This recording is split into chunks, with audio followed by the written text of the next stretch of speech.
Hi, I'm Frank Wigginton, Certified Financial Planner, and this is the Budgeting 101 series.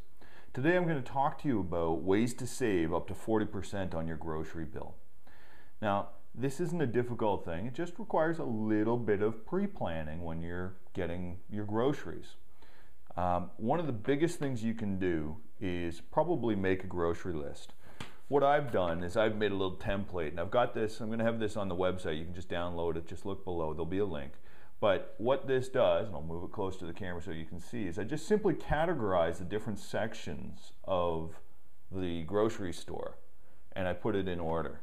And by using a grocery list, you're going to prevent yourself from just walking into a grocery store probably 2 or 3 times a week, like many people do, and just randomly picking things left, right, and center off the shelves. Ooh, this looks nice this week. Oh, that looks good this week. The reality is that by the time you get home and put that stuff away, you forget about it, and then a week later you're throwing half that out because it's gone bad. And it's just a real waste of money. This can save you at least 10%, probably more, on your overall grocery bill, just by making a simple grocery list, going through the grocery store and only buying what you really need. So then you need to figure out what is it that you need. So tip number 2 is to make a meal plan. So what my wife and I like to do is we like to get a coffee.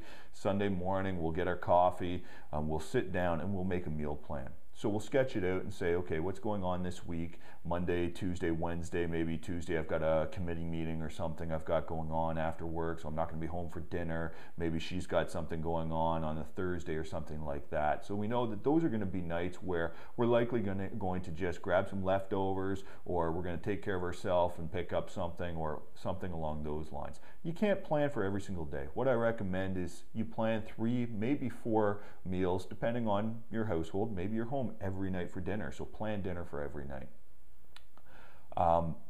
You need to make it real. It's got to fit with your lifestyle, and it just takes a little bit of getting used to. But what you do is we sit down and we grab the flyers. How many people, you get these tons and tons of flyers that come to your door every week.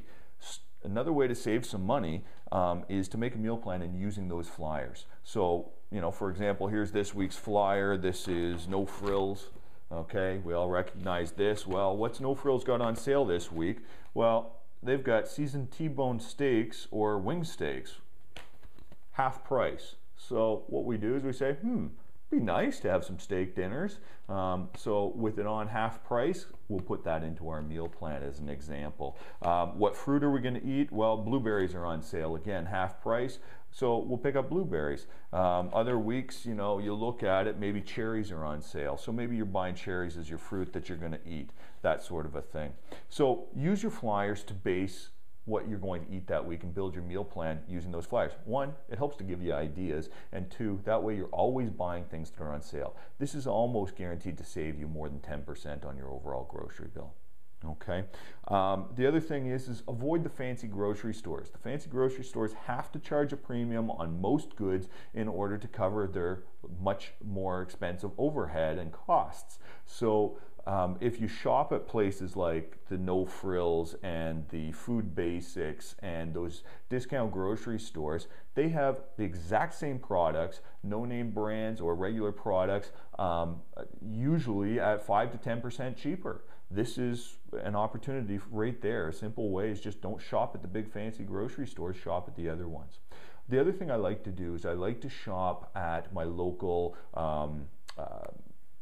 fruit and vegetable stands that you likely can find in your city, in your town, and I shop locally. Why? Because they have very fresh produce, because that's all they do. They have huge inventory turnovers, and they have a wide variety of fruits and vegetables, and most of the time it's fairly good quality because of the high inventory turnover. The other thing is these places tend to be a lot cheaper than the Loblaws and those types of big grocery stores that are out there, because they don't have nearly the overhead, and they don't have shareholders that they have to support and profit margins that they have to meet. These are typically families that run these types of places. It keeps the money in your community, so it's good for your community in that respect. So that's another area where you can usually save maybe 5%, maybe 10%, depends on what you do. But I always know I always get a great deal when I'm doing that.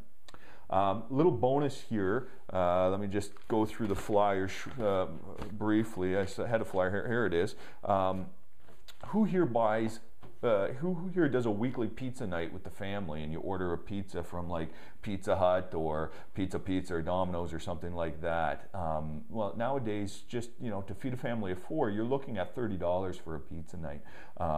There's much more cost-effective ways to go about doing this. Take a look at this. I know they're frozen pizzas, but believe it or not, these things are pretty good now. They've done a pretty good job.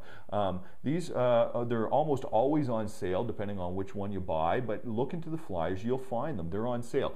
Here is Delissio Pizzas. Look at that, price savings. That's half price. It says save $3.72, it's $3.97 for a pizza. So even if you have to buy 3 of those pizzas to feed your family, okay, then you're looking at $12 rather than $30 if you have it delivered plus tip. So it may be $35 once you've factored everything in. And here's the other thing is that you don't pay tax on this, where you have to pay tax on the pizza that you ordered. Another area where you're saving yourself now with the HST, 13%.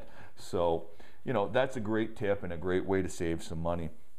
The other tip I've got for you is, it's just an extra bonus, is opening your pantry, okay? I don't know, if you look into our pantry, you'd probably open it up, you'd probably find $200 to $300 worth of groceries just in the pantry alone.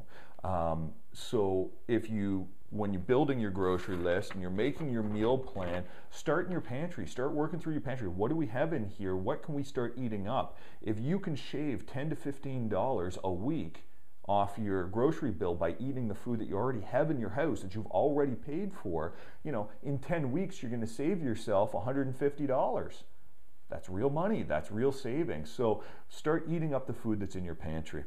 So this is a great way to save some money. I think it's easy to save 40% or more. If you need to, you can get a copy of my thing. I just cut this in 4, so it's nice and small, something in my hand that I can go around the grocery store with. If you want to get a copy of that, there'll be a link to it on my website, PDF file. You can just print it off. I've outlined it the way my grocery stores are outlined, but you can just take it, build your own, very simple to make, and I think it's going to save you a lot of time and a lot of money, and it'll help you to eat healthier because you'll be planning your meals out rather than doing some last minute grabbing McDonald's or grabbing a pizza. All right, talk to you soon.